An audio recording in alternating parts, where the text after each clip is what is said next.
আসসালামু আলাইকুম এভরিওয়ান, স্বর্ণাজ কিচেনে আপনাদের স্বাগতম। কেমন আছেন সবাই? আশা করি আল্লাহর রহমতে সবাই খুব ভালো আছেন। আজকে আমি আপনাদের সাথে শেয়ার করব একদিনে পুরো মাসের জন্য সেদ্ধ আটার রুটি সংরক্ষণ রেসিপি। প্রথমেই এখানে আমি একটা বোল নিয়েছি আর মেজারমেন্ট কাপ দেখিয়ে দিলাম। এই কাপটা দিয়ে আমি 6 কাপ আটা মেপে নিচ্ছি। আমি আজকে 1 কেজি আটার রুটি তৈরি করে সংরক্ষণ করে রাখবো, সেজন্য মেজারমেন্ট কাপ দিয়ে মেপে 6 কাপের মতো হয়েছে আমার। আপনাদের কম বেশিও হতে পারে।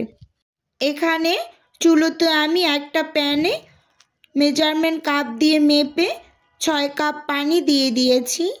সেই সাথে পানির মাঝে পরিমাণ মতো কিছুটা লবণ দিয়ে দিলাম আর সামান্য কিছুটা পরিমাণ তেল দিয়ে দিয়েছি, 1 টেবিল চামচের মতো হবে। এখন একটু নেড়ে চেড়ে মিশিয়ে নিচ্ছি। একটু অপেক্ষা করার পর পানিতে যখন খুব ভালোভাবে বলক তুলে আসবে, ঠিক এই পর্যায়ে আমরা আটাগুলোকে দিয়ে খুব ভালোভাবে নেড়ে চেড়ে সেদ্ধ করে নেব একটু সময় নিয়ে। এখানে পানিটা যদি খুব ভালোভাবে ঠিক মতো দেওয়া যায় তাহলে রুটিগুলো পারফেক্টলি হবে। তাই 6 কাপ আটার জন্য ঠিক 6 কাপ পরিমাণেই পানি ব্যবহার করবেন। ঠিকঠাক মতো পানিটা দিলে রুটিগুলো একদম পারফেক্ট হবে। এখন খুব ভালোভাবে নেড়ে চেড়ে মিশিয়ে নিয়েছি। ঢাকনা দিয়ে ঢেকে 10 মিনিটের মতো রেখেছিলাম। 10 মিনিট পর ঢাকনা খুলে নিয়েছি। এখন অফ ক্যামেরাতে খুব ভালোভাবে ডোটা রেডি করে ছোট ছোট করে এভাবে লেচি কেটে নিয়েছি। যদি আমি পুরো প্রসেসটা দেখাতে যেতাম তাহলে ভিডিওটা অনেক বড় হয়ে যেত। এখন লেচিগুলো থেকে আমি রুটি তৈরি করার জন্য প্যাড়া তৈরি করে নিচ্ছি। দেখতেই পাচ্ছেন, অবশ্যই এভাবে করে প্যাড়াগুলোকে আগে রেডি করে নেবেন। দেখতেই পাচ্ছেন একটা একটা করে আমি সবগুলোকেই এভাবে করে নেব। একসাথে এভাবে করে সব প্যাড়া রেডি করে নিলে রুটিগুলো তৈরি করতে বেশি একটা সময় লাগে না। সাইডে একটু সরিয়ে একটা প্যাড়া নিয়ে নিচ্ছি।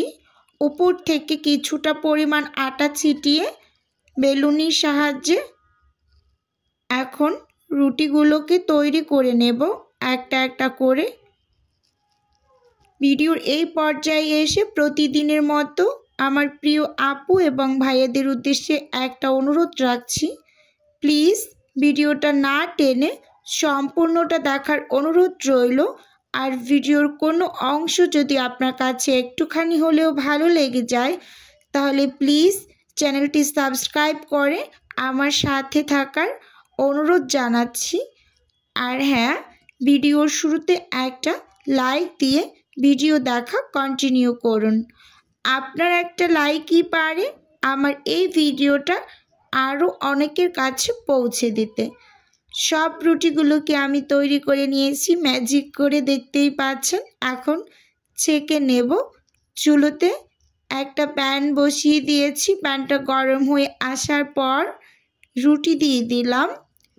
রুটিটা দেওয়ার পর ঠিক 10 সেকেন্ডের মতো এক পিস হয়ে আসার পর আবার উল্টে আর এক পিসও 10 সেকেন্ডের মতো সেঁকে নিয়েছি।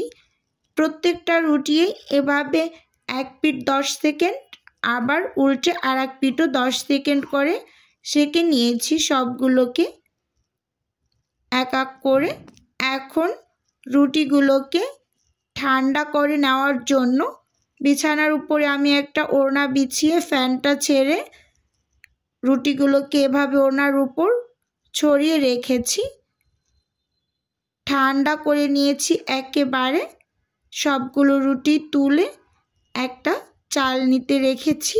দেখতেই পাচ্ছেন রুটিগুলো একেবারে শুকনা, গায়ে কোনো পানি নেই, খুব ভালোভাবেই ঠান্ডা হয়ে গিয়েছে।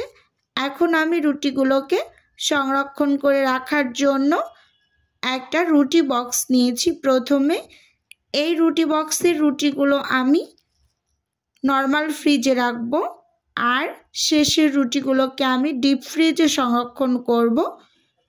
নর্মাল ফ্রিজে রাখবো যেহেতু আমার প্রতিদিন রুটি লাগে সকালে বিকালে, তাই এটা নর্মাল ফ্রিজে 1 সপ্তাহের মতো রেখে খাওয়া যাবে।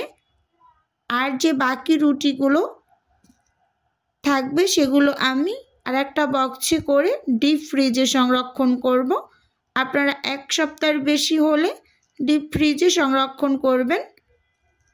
দেখতেই পাচ্ছেন এখন আমি আর একটা বক্সে রুটিগুলো তুলে নিচ্ছি। এভাবে করে আপনারা মাসের পর মাস রুটি সংরক্ষণ করতে পারেন।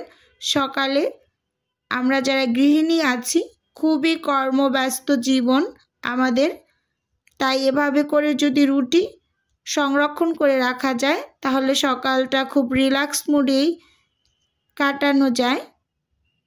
এখন আমি ওপরে একটা টিস্যু পেপার দিয়ে ঢেকে রেখে দেব যাতে রুটির গায়ে কোনো পানি না পড়ে।